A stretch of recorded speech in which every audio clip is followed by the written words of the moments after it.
Welcome to Outside the Pulpit. I'm your host, Lisa Metter, and if you have a desire to understand yourself better in the presence of God, you're in the right place.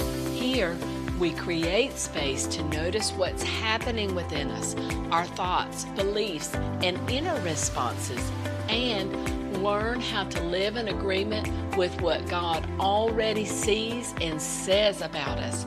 This isn't about trying harder. It's about understanding what's already at work within you. Welcome back to another episode of Outside the Pulpit.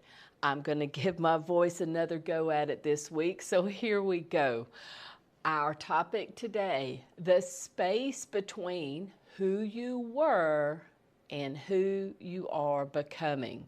So let's understand and begin understanding the letdown after faithful obedience.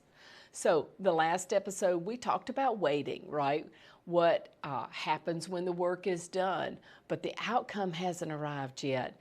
Today I want to name something that's often comes after long seasons of faithfulness. It's the moment when the assignment ends, right? All the instructions, all the doings, but you don't immediately know who you are without all of that. You are not burned out, you're not ungrateful, you haven't lost your faith, but you've crossed a threshold and your identity has not yet caught up with that. I know for some you're already checking out, but thank you for the ones that are hanging in there, because as always, part of my desire is to help you to understand yourself better.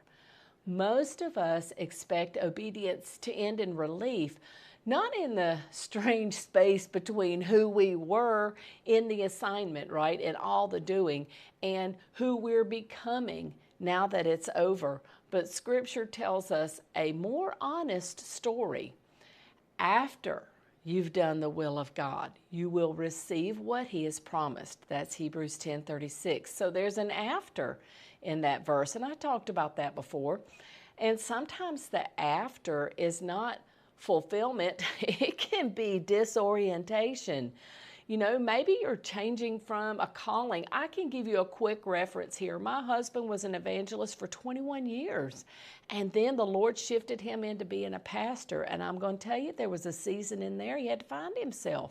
He's had other transitions in there. I've had my own transitions. I'm not going to get into all those testimonies today. That's just a brief example of what it might look like in your life. And that's a spiritual or church leadership type example, but certainly it can be in the natural as well. Maybe you're becoming an empty nester in your life, right? All your children have left home. Maybe you've cared for your parents and they're passing on, or you know, you've been caring for grandchildren and now they're moving on. I mean, just all kinds of things. Maybe your business is going from one form of business to another. Hey, ministry, I can give a great example. Maybe you're transitioning from a pulpit ministry to a traveling workshop type ministry. I mean, all kinds of things, right? So we are in between. We're not quite there yet. So sometimes in this chasm, in this period, we can feel disoriented. So the assignment gave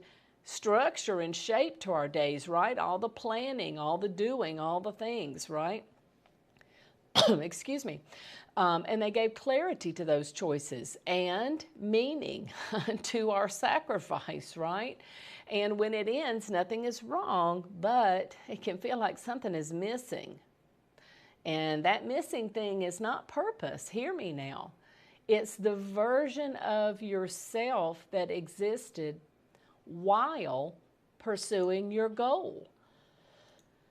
So this season often gets misnamed. People call it lack of motivation, spiritual dryness, ingratitude, lack of calling. But those labels really don't fit, because this doesn't happen instead of faithfulness. It happens because of it. When a goal, an assignment, or a season organizes your identity, right, gives you something to focus on, its completion creates a temporary vacuum. So that's not a moral failure. It's an identity gap. I know that could sound odd to you, but just hear me out. If you felt oddly flat after something good ended, you are not alone. Today is for you, my friend. I want to say something important and grounding right here. This experience isn't just spiritual, it's neurological and emotional too, right? Physiological. Y'all know I tie the two together because I keep trying to tell you we live in a human body still. Like our body has reactions to things and we need to understand what's going on so we're not confusing natural things with spiritual things. So that's why I bring it in like this. During long seasons of effort, the brain adapts to anticipation, urgency, progress, feedback, right? Cause and effect, checking things off a list. When the effort ends, those systems, they go quiet. And the nervous system, our sweet little brains and our bodies don't immediately know how to rest. They don't know what to do with that. So instead of peace, we can feel restlessness, low-grade anxiety, emptiness, a pull to start something new. And that is not what God's wanting us to do, right? So it's time for us to pay attention. And this isn't rebellion. It's the system. It's our system saying, hey, what organizes me now? Where am I at? Your body's not betraying your faith. It's just adjusting to a new reality. So this is part, or this is the part, if you want to say it that way, that most people were never taught. I know I wasn't. This is something I've just learned in the last several years now, and I've been practicing it, which is why I want to share it with you all. Behavior can change faster than identity. I'll say it again. Behavior can change faster than identity. Maybe you were a smoker, right? And you've quit smoking. Well, you are one that can tell, man, you're still used to reaching for something, right? I mean, there's all kinds of things that statement aligns with. And it aligns with spiritual tasks as well. So it's spiritually and naturally. So you can finish the work. You can finish the training, finish the disciplines before your sense of self finishes reorganizing. Think of it maybe like a Rubik's Cube, right? You still spinning those things around trying to get all the colors to line up. Your brain and your body's just trying to catch up to this new identity that you're stepping into where Christ is forming you. We just call that identity lag. It's no big, extravagant thing. It's just a simple phrase there. And that just means it's the space between who you were while you're becoming and who you are now that becoming has slowed. So you're beginning to step into that identity Christ has for you. In Scripture, we see this often. The Israelites leave Egypt in a moment, right? But it takes 40 years for their identity to catch up. Freedom arrived before formation was complete. Let that settle in a minute. So identity lag doesn't mean the season failed. It just means it worked really deeply, right? So when identity feels unclear, urgency feels comforting. So we rush to the next goal or to the next assignment or to the next role, the next project. But that's not always because God is calling, but because clarity is soothing. You got to hear me right there. That's not always because God is calling you. It's simply because your body, your brain, your nervous system likes the clarity of doing. It makes it soothing. So, Scripture warns us about this. Philippians 4:6, do not be anxious. Anxiety often disguises itself as discernment, but God does not guide through pressure. Hold that. God does not guide through pressure. If the next thing must be forced, it's usually not time yet. Y'all, we got to step into these things so that we can really live this life that God's wanting us to live. So This season is not about striving again. It's about integration. Oh, I know I keep putting big words out there, and I don't mean to do it just to sound ooh la la. I'm just trying to explain these concepts. Integration is when what you learned becomes embodied in who you are. What you carried becomes settled in your being. And what you heard becomes wisdom that you can use in your life. So striving, this forms capacity, right? This forms our ability to receive. Integration is where it slows down and forms that maturity within us, that application within our lives. Immaturity always feels quieter. You are not behind because you're quieter. You are becoming rooted.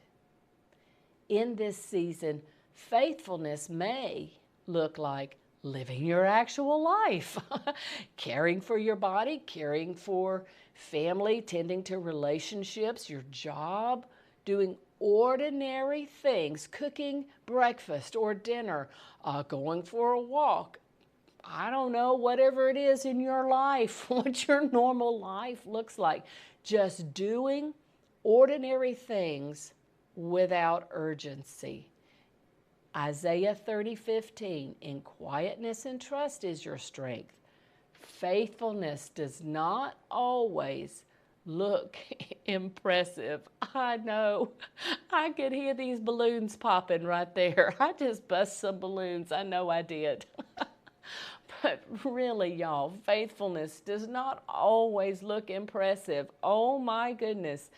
The faithful seasons of my life are so boring looking. They really are. And sometimes, this is not a bad thing, but sometimes it looks like stability. And you know what? Stability feels mighty fine. So you're not required to prove anything during this season. If you're in a season where the work is done, the calling feels quieter, and you're not sure what or who you are without the assignment, let me really just say this clearly for you today. There is nothing wrong with you. You didn't lose purpose. You just finished a chapter. And the God who met you in the striving actually initiated that striving within you is just as present right now during this integration period while it's becoming part of your life. Isaiah 40:31, those who wait for the Lord shall renew their strength. So you're not stuck, you're not failing, you're learning how to live without proving, and you're learning how to live in the space between who you were and who you're becoming. And God is with you in all of it. So I want you just to take that in today. Let that settle in your spirit and let that give you peace, give you confidence, help you to ease up in this period of the waiting while you are becoming. Because as God begins to reveal who He is creating you to be, you're going to embrace it, you're going to love it, and when it's time, He will bring you a new season of striving, of applying, of doing. But if that's not where you are right now, I want you to just relax and trust Him in all of this. Until next time. Thank you for spending time with me today on Outside the Pulpit. If this episode encouraged you, share it with a friend and follow the show so you never miss an episode. If you want to go deeper, you can join my private Facebook community called Willow, or explore spiritual growth mentorship, workshops, and other ways to walk this journey with me at lisametter.com. Until next time,